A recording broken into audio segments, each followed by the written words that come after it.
Around me is 27 kilometers of the most ambitious physics experiment probably in human history. In front of me, a conversation about the future of science, of AI, how we all work and how we all live. So let's go behind the screens.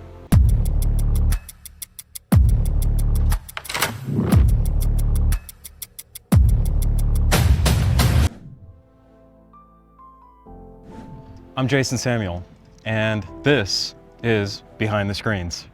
The origin story on why this place is special for me, it's more than just the particle collisions and theoretical physics that happens here. But in 1989, Tim Berners-Lee decided he needed a better way to share information, and the World Wide Web was actually born right here. It wasn't in Silicon Valley, it was here, right here at CERN. The first web servers were built here. There's even a plaque over there that talks about it. It wasn't just a digital tool, it was a new neural pathway for humanity, really. That's what the internet was. And the whole idea of BBSs, bulletin board systems, Z modem, X modem, 1200 baud speed connections and handshaking and all this stuff that we grew up on, all that changed with the World Wide Web. That's when the internet, I guess, became more of a visual tool, something you could browse, something you could search and collaborate with people a lot easier, to be able to get at information easier. And then fast forward to today, collaboration is the problem yet again. But this time it's not about connectivity between people, it's about coherence. It's about the speed, it's about finding the signal through all the noise of infinite data that we have these days. I was just talking to a physicist here, and she was telling me that she writes programs and she sends it to the data because the data sets are so large you can't bring the data to you. It's impossible to do it any other way. CERN generates something like 90 petabytes of data annually, and that's not a storage problem, that's more of a cognition problem. How do you take all of that data that's stretched out 100 meters below the ground, collecting all that data, number one, then bringing it all to the surface, and then distributing it and being able to actually analyze it and gain actual knowledge from it? This is where I believe AI is going to really change the game. Not just suggest what movie to watch as it's doing now, but the kind that actually combs through these petabytes of data in real time. Actual telemetry from underground where the data is actually being generated in real time from the particle detectors, and that will help physicists spot anomalies in real time. And increasingly, they can predict outcomes before they even have to write programs to extract that data, which can take weeks to months down the road. We are at a convergence of scientific modeling and AI interference. CERN is no longer just smashing particles around here. It is quietly teaching machines how to reason.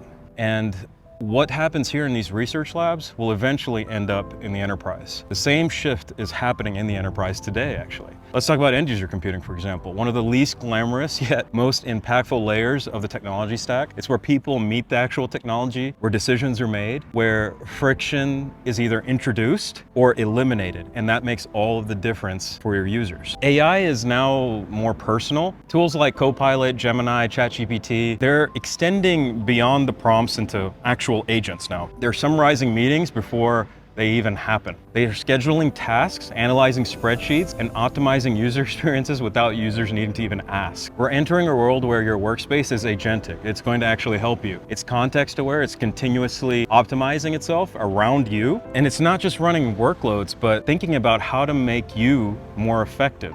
That's the death of the traditional interface, in my opinion. Now let's zoom out and just kind of take a look at what's going on in the industry. Google just made a big announcement. With their latest Gemini release, they have AI over search capability. So you don't even need websites anymore. You ask it, it answers, and you want to buy something, it checks the best options, checks availability, compares it all for you, and you never leave the little search box. It buys it right then and there for you. That's not an evolution of search engine optimization. That's the complete evaporation of the browser as we know it, where you have to really now control your enterprise browser a lot more closely than you may have in the past, in my opinion. And as these interfaces change and evolve beyond just browsers, you have to start thinking ahead even at that level. And in OpenAI's corner, let's talk about what they did recently. Autonomous agents with memory tools and planning all built in, agent loops that operate like actual employees. They're a click away from building your next product for you, or writing your contracts, or iterating on your data model. It's all while integrating with the software that you use today in your enterprise.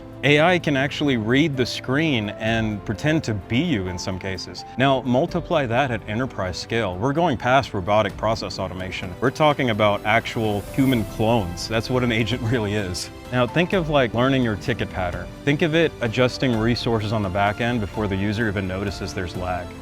Your security fabric, for example, predicting insider threats based on the tone in emails.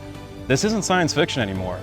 The real story is that co-intelligence is more for you to look at now than replacement. We're not automating away people, we're automating toward better people. Just like the physicists here at CERN didn't replace human curiosity with data when the World Wide Web was created, they supercharged it. AI in the enterprise doesn't just replace leadership, judgment, or vision. It replaces the bottlenecks, the blockers, the burnout. So key pillars for you to think about moving forward. End user intelligence, dynamic workspaces, adaptive context, integrated agent layers. Another one is infrastructure as code, which I talked about numerous times in the past. Now it's more infrastructure as thought, going from Terraform to actual self-healing compute fabrics. Another one to think about is security by design, which we've all been saying for many years now, but not just at the perimeter, but predictive behavioral models built into the solution stack. Another one is data fluidity.